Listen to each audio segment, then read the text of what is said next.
Hello everyone.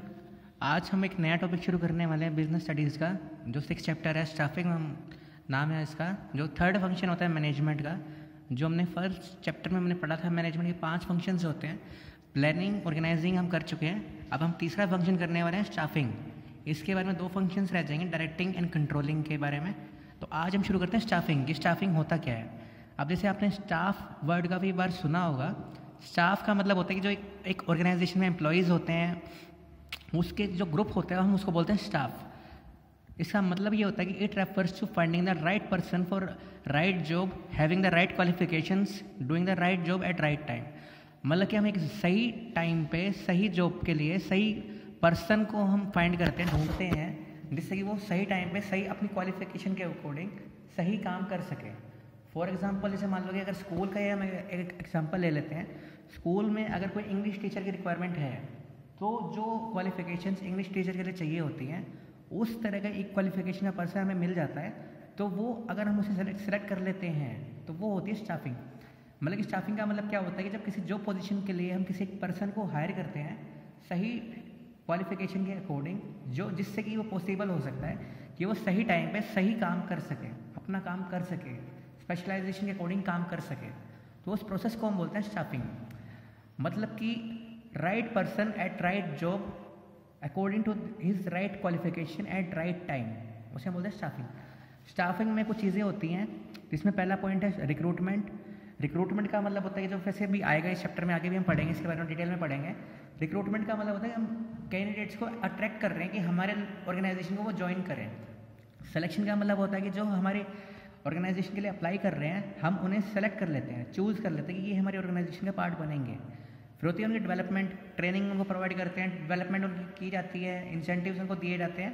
फिर आता है उनका यूटिलाइजेशन, कि उनको किस एरिया में काम करना है। मतलब कि कोई जैसे ऑर्गेनाइजेशन है तो उनको प्रोडक्शन डिपार्टमेंट में काम करना है, या सेल्स में काम करना है, या परचेज में काम करना है। फिर आती है उनकी कंपनसेशन। कंपनसेशन का यहाँ पे मतलब है उनकी सैलरी क्या रहेगी। फिर है उनको मोटिवेट करना। तो मतलब कि स्टाफिंग में ये सारे 6 चीज़ें काउंट होती हैं: recruitment, selection, training and development, utilisation, compensation and motivation. फिर एक लास्ट पॉइंट इसका है, पहले हम स्टाफिंग में क्या देखते हैं स्टाफिंग करने से पहले, कि हमें किसी काम को करने के लिए कितने लोगों की ज़रूरत है। क्योंकि ऐसा हो जाता है कई बार कि अगर हम बिना एस्टिमेशन लगाए लोगों को हायर कर लेते हैं तो हमारा खर्चा ज़्यादा बढ़ जाएगा, क्योंकि हमें सैलरी उसके अकॉर्डिंग ज़्यादा देनी पड़ेगी। तो अगर हम पहले प्लानिंग कर लेते हैं, एनालाइज कर लेते हैं जो पोजीशंस को, कि हमें ये काम को करने के लिए इतने टाइम में कितने लोगों की ज़रूरत है, उसके बाद में हम लोगों को हायर करते हैं, उस काम पे लगाते हैं, तो उससे क्या हो जाएगा, ना तो हमारे पास कभी शॉर्टेज होगी लोगों की। क्योंकि हमें ये पता होगा कि हमें 45 लोगों की ज़रूरत है, तो हमें 45 लोग ही करने हैं। अगर हम बिना सोचे समझे करेंगे तो कहीं ऐसा हो सकता है कि हमें कई बार शॉर्टेज पड़ सकती है, भी काम करने के लिए लोगों की शॉर्टेज हो सकती है। और कई बार ऐसा भी हो सकता है कि हमें ज़रूरत से ज़्यादा लोग भी हम काम पर लगा सकते हैं, कि अगर हमने बिना सोचे समझे किया तो इससे ये पता चलता है कि स्टाफिंग का मतलब होता है finding right person, right number of persons to with right qualification at right job at right time. मतलब सभी कुछ एक जो पोजीशन काम करने के लिए जो चाहिए होता है, वो हम सही बंदे को हम ढूंढते हैं और उस पर उस काम पे लगाते हैं। अब इसके हम इंपॉर्टेंस करेंगे, इसको हम इंपॉर्टेंस भी बोल सकते हैं, बेनिफिट्स भी बोल सकते हैं, और एडवांटेजेस भी बोल सकते हैं स्टाफिंग के। छोटे छोटे पॉइंट्स हैं। पहला पॉइंट है filling the roles by obtaining competent personnel. Personnel का जैसे आपको मतलब पता है कि ह्यूमन रिसोर्स को हम पर्सोनल बोलते हैं। तो स्टाफिंग का पहला इंपॉर्टेंस क्या होता है, पहला एडवांटेज क्या होता है कि जो पोजीशंस वैकेंट हो चुकी है, कोई वैकेंसी है किसी ऑर्गेनाइजेशन में, उसको हम भरते हैं किसी कम्पिटेंट पर्सन से। क्योंकि कोई भी ऑर्गेनाइजेशन ह्यूमन रिसोर्सेज के बिना काम नहीं कर सकती है। जैसे मैंने इसमें लिखा भी है कि as no organisation can work without human resources, staffing makes the employees appointed for vacant post possible. क्योंकि स्टाफिंग हमारे लिए क्या करती है, हम लोगों को हायर करते हैं। प्लानिंग में सारा काम दिमाग से होता था, ऑर्गेनाइजिंग में क्या होता था कि सारा काम जो स्ट्रक्चर बनता था कि कोई कौन किसके नीचे काम करेगा, कौन किसके ऊपर काम करेगा। स्टाफिंग में ये होता है कि कौन पर्टिकुलर पर्सन कहाँ काम करेगा, मतलब कि उस डेजिग्नेशन को हम पर्सन से फिल करते हैं, जो पॉसिबल हो सकता है स्टाफिंग से। फिर नेक्स्ट पॉइंट है placing right person at the right job. जैसे मैंने आपको इसका मीनिंग में डेफिनेशन में ही आपको बताया स्टाफिंग में कि क्या होता है, किसी भी जॉब पोजीशन को फिल करना। हायर परफॉर्मेंस तभी पॉसिबल हो सकते हैं किसी भी ऑर्गेनाइजेशन में जब कोई सही पर्सन सही जॉब पे अवेलेबल होता है। फॉर एग्जांपल मान लो कि अगर आप बैंक में जाते हैं बैंक में सभी को पता है कि बैंक का जो मैनेजर, ब्रांच मैनेजर जो होता है, हायर पोजीशन पे होता है किसी भी एक नॉर्मल बैंक की ब्रांच में। लेकिन बैंक मैनेजर जो है कैशियर का काम नहीं कर सकता है, क्योंकि कैशियर की जो, अगर आपने देखा होगा कभी कि हाथ में नोट गिनने की जो स्पीड होती है वो सिर्फ कैशियर की ही होती है। तो कैशियर का काम सिर्फ कैशियर ही कर सकता है, लोन डिपार्टमेंट का काम लोन डिपार्टमेंट ही कर सकता है, पासबुक पूरी करने का काम पासबुक पूरी ही कर सकते, वो ही लोग कर सकते हैं, चेक क्लियरेंस का काम चेक ही क्लियर करने वाले लोग ही कर सकते हैं, और मैनेजर का काम सिर्फ मैनेजर ही कर सकता है। तो इसका मतलब है कि हर जॉब पोजीशन के लिए सभी की अलग अलग स्पेशलाइजेशन होती है, सभी की अपनी अपनी अलग स्किल्स होते हैं, क्वालिफिकेशंस होती है, नीड होती है, और उसके अकॉर्डिंग काबिलियत भी होती है। तो इसका मतलब क्या होता है, स्टाफिंग से पॉसिबल होता है, और ज़रूरी भी होता है कि सही टाइम पे सही जॉब पे सही पर्सन का होना बहुत ज़रूरी होता है। They are chosen according to their qualification, जैसे मैंने आपको बताया उनकी काबिलियत के अकॉर्डिंग उनको चूज़ किया जाता है। फिर नेक्स्ट पॉइंट है ग्रोथ ऑफ एंटरप्राइजेस। अब जैसे किसी भी ऑर्गेनाइजेशन में जब कोई पर्सन जो है सही टाइम पे सही पोजीशन पे अगर काम कर रहा है तो उसके एफर्ट से उसकी ग्रोथ हो सकती है। अगर मान लो कि जब सभी अपने किसी भी ऑर्गेनाइजेशन में जब अपना काम स्पेशलाइजेशन से कर रहे हैं और खुश होकर कर रहे हैं क्योंकि उन्हें कुछ पता है कि भी उनकी एक वैल्यू की जा रही है, तो उसी केस में ऑर्गेनाइजेशन की ग्रोथ पॉसिबल हो सकती है, क्योंकि सभी अपने एफर्ट्स करेंगे। सभी जब अपने एफर्ट्स अच्छे से करेंगे, एफिशिएंटली इफेक्टिवनेस के साथ में करेंगे, तो उससे क्या होगा कि ऑर्गेनाइजेशन की कंटिन्यूसली सर्वाइवल हो पाएगी, मतलब लॉन्ग टर्म तक सर्वाइव कर पाएगी ऑर्गेनाइजेशन, और उस एंटरप्राइजेस की, उस ऑर्गेनाइजेशन की ग्रोथ पॉसिबल हो पाएगी। ये तो 3 पॉइंट्स, 4 पॉइंट्स हो रहे हैं इसके। फोर्थ पॉइंट है ऑप्टिमम यूटिलाइजेशन ऑफ रिसोर्सेज। ये पॉइंट हर चीज़ में टॉपिक में आता है। इसमें मतलब क्या होता है, मैन पावर प्लानिंग जब हम करते हैं कि हमें एक काम को करने के लिए इतने टाइम में कितने लोगों की ज़रूरत होगी और हम उतने ही लोगों को काम पे लगाते हैं, तो उससे ना तो शॉर्टेज कभी पड़ेगी ना ही ओवर मैनिंग होगी। ओवर मैनिंग का मतलब है कि अगर हमें 45 लोगों की ज़रूरत है तो हम उस जगह पे 50 लोगों को हायर नहीं कर रहे हैं। अगर हम 50 लोगों को हायर करते हैं तो हम 5 लोगों की सैलरी एडिशनल पे कर रहे हैं, जिससे ऑर्गेनाइजेशन को लॉस हो रहा है। और शॉर्टेज का मतलब होता है कि हमें 45 लोगों की ज़रूरत है और हम 40 लोगों को हायर कर रहे हैं। अब ये चीज़ पॉसिबल हो सकती है जब हम क्लोजली एनालाइज करते हैं कि भाई इस काम को करने के लिए इतना टाइम लगेगा और इतना टाइम में काम पूरा करना है, तो हमें इतने लोगों की ज़रूरत होगी। पहले हम एस्टिमेशन लगाते हैं कि भाई हमें इतने लोगों की ज़रूरत है, उसके बाद ही हम स्टाफिंग करते हैं। फिफ्थ पॉइंट है हेल्प्स इन कंपीटिंग। अब कंपटीशन बहुत होता है मार्केट में। अब कंपटीशन में बहुत सारी कंपनियाँ होती हैं, बहुत सारी ऑर्गेनाइजेशंस होती हैं, तो उस केस में सभी कोई भी ऑर्गेनाइजेशन जो होती है, जैसे पेप्सी कोका कोला का अगर हम एग्जांपल लेते हैं, या सैमसंग एप्पल का हम एग्जांपल ले सकते हैं, या वीवो ओप्पो का हम एग्जांपल ले सकते हैं, कोई भी कंपनी का एग्जांपल ले सकते हैं, या मारुति सुजुकी या टाटा मोटर्स का एग्जांपल ले सकते हैं। कोई भी दो companies same financial same physical resources को यूज़ कर सकती है। कोई भी ऑर्गेनाइजेशन सेम अमाउंट में पैसा लगा सकती है, सेम टेक्नोलॉजी यूज़ कर सकती है, लेकिन सेम टाइप के ह्यूमन रिसोर्सेज को यूज़ नहीं कर सकती है। क्योंकि दुनिया में जितने भी लोग हैं सबका नेचर अलग अलग होता है, सबकी थिंकिंग अलग अलग होती है। तो मुझसे मिलता जुलता इंसान कोई दुनिया में ऐसा नहीं हो सकता है, और दुनिया में जो भी कोई इंसान है उससे मिलता जुलता कोई इंसान कहीं भी कोई नहीं हो सकता है। तो उस केस में क्या होगा कि ह्यूमन रिसोर्सेज से ही डिपेंड करता है कि कंपटीशन में जो ऑर्गेनाइजेशन है वो कहाँ रहेगी। अगर मान लो कि आपने किसी गलत पर्सन को हायर कर लिया ऑर्गेनाइजेशन में, तो आपकी ऑर्गेनाइजेशन बंद भी हो सकती है। और अगर आपने हाईली क्वालिफाइड स्किल्ड पर्सन को हायर किया है तो उससे आप कंपटीशन में बहुत आगे भी निकल सकते हैं। तो ये आप पे डिपेंड करता है कि आपका जो कैंडिडेट है, आपका जो एम्प्लॉई है, वो कितना कॉम्पिटेंट है, कितना हाईली क्वालिफाइड है, या कितना स्किल्ड है उसमें, क्योंकि उसी पे ही आपकी विनिंग जो होती है डिपेंड करती है। फिर सेकंड लास्ट पॉइंट है improves job satisfaction and moral of employees. Staffing कभी भी एम्प्लॉयज़ की अपॉइंटमेंट के टाइम पे ख़त्म नहीं हो जाती है। उन्हें उसके बाद में उनको ट्रेनिंग देनी पड़ती है, उनको प्रमोशन देनी पड़ती है, उनको सैलरीज कितनी किसको देनी है वो डिसाइड करना पड़ता है। मान लो जैसे मैंने किसी पर्सन को हायर कर लिया, उसके बाद में मेरा काम पूरा नहीं होता है।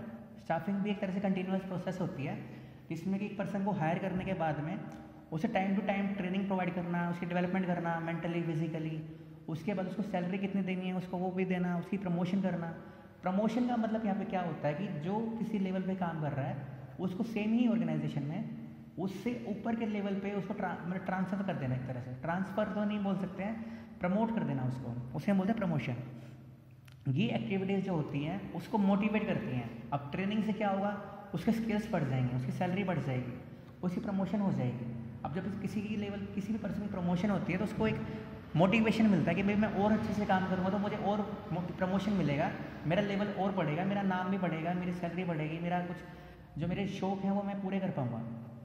तो इससे पॉसिबल हो सकता है। इसका फिर लास्ट पॉइंट है की to effectiveness of other function. कोई भी मैनेजरियल फंक्शन बिना स्टाफिंग के पूरा नहीं किया जा सकता है। क्यों नहीं पूरा किया जा सकता है? क्योंकि सभी मैनेजरियल फंक्शंस में लोगों की ज़रूरत होती है, इंसान की ज़रूरत होती है। जो फीचर जो है सिर्फ स्टाफिंग में ही है। स्टाफिंग में ही हम ह्यूमन रिसोर्सेज को काम पे लगाते हैं, जिसके बाद ही कोई पॉइंट पॉसिबल हो सकता है। मतलब कि कोई भी managerial function planning, organising, directing and controlling बिना स्टाफिंग के पॉसिबल नहीं हो सकता है। और स्टाफिंग बिना प्लानिंग के पॉसिबल नहीं हो सकता है, बिना ऑर्गेनाइजिंग के पॉसिबल नहीं हो सकता है। क्योंकि हमें ये पता होना चाहिए कि हमें कितने लोगों की ज़रूरत है वो प्लानिंग में होगा, और कहाँ ज़रूरत है, किस जो पोजीशन में ज़रूरत है वो ऑर्गेनाइजिंग में होगा। लेकिन बिना इंसान के तो कोई सोच भी नहीं सकता ना, तो हमें स्टाफिंग भी तो करनी पड़ेगी। अगर हमें मतलब एक होटल खोलना है, कोई एक रेस्टोरेंट खोलना है, हमें कोई एक ऑर्गेनाइजिंग कंपनी खोलनी है, तो उसके लिए हमें लोगों की तो ज़रूरत होती ही है। बिना किसी इंसान के हम मैनेजमेंट किसकी करेंगे? किसी की कर ही नहीं सकते हैं। तो इसका मतलब यह है कि कोई भी मैनेजरियल फंक्शन पॉसिबल नहीं हो सकता है बिना एफिशिएंट स्टाफिंग के, क्योंकि सभी फंक्शंस जो है मैनेजमेंट के वो ह्यूमंस ही मैनेज करते हैं, जो कि स्टाफिंग से होता है। तो ये था आज हमारा अच्छा टॉपिक कि स्टाफिंग और उसके इंपॉर्टेंस, बेनिफिट्स एंड एडवांटेजेस। दोबारा कर लेते हैं। स्टाफिंग का मतलब होता है राइट पोजीशन, जो पोजीशन पे राइट पर्सन को सेलेक्ट करना और उसे राइट टाइम पे उसे राइट क्वालिफिकेशन के अकॉर्डिंग काम लेना। Recruitment, selection, training and development, utilisation, compensation and motivation. ये 6 पॉइंट्स हमेशा याद रखना है, इसके डेफिनेशन में बहुत काम आएंगे। इसके भी मार्क्स होते हैं बोर्ड में कि अगर आप पर्टिकुलरली एक डेफिनेशन में देते हैं उसके बाद मीनिंग में बताते हैं तो उसके मार्क्स अच्छे मिलते हैं उससे, तो ये पॉइंट याद रखना।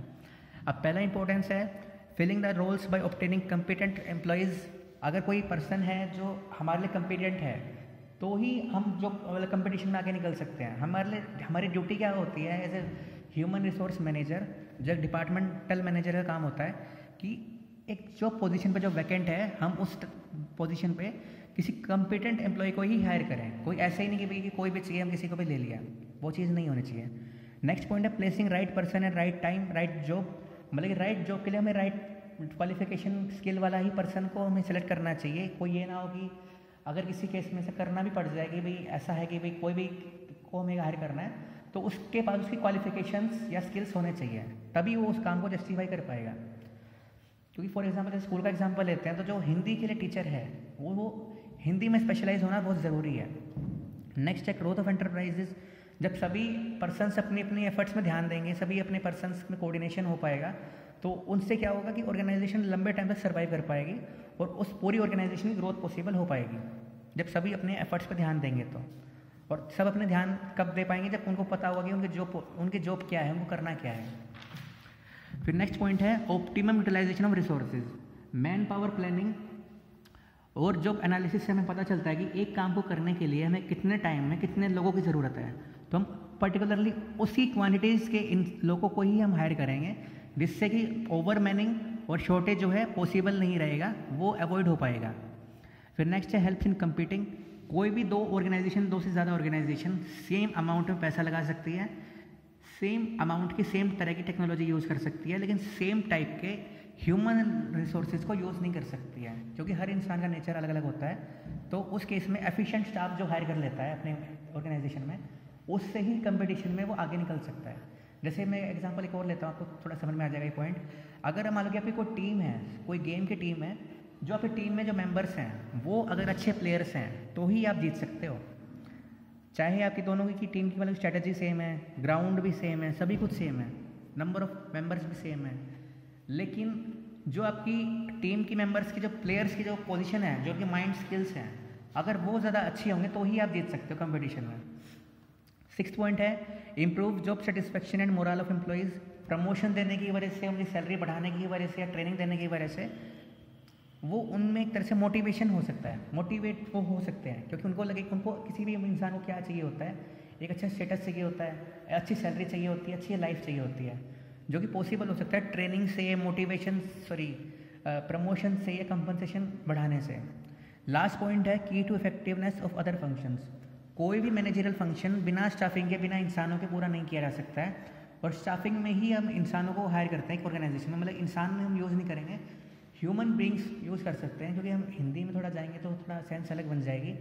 लेकिन ह्यूमन बींग से ही कोई भी मैनेजरियल फंक्शन पूरा हो सकता है, प्रोडक्शन का, सेल्स का, परचेज का, कोई भी फंक्शन जो हो सकता है सिर्फ वो इंसान ही पूरा करते हैं, और इंसानों को हम हायर करते हैं स्टाफिंग से। तो ये था आज का topic, what is staffing, meaning of staffing and importance, benefits, need और एडवांटेजेस ऑफ स्टाफिंग। तो कल हम एक टॉपिक करेंगे स्टाफिंग प्रोसेस के बारे में। Thank you.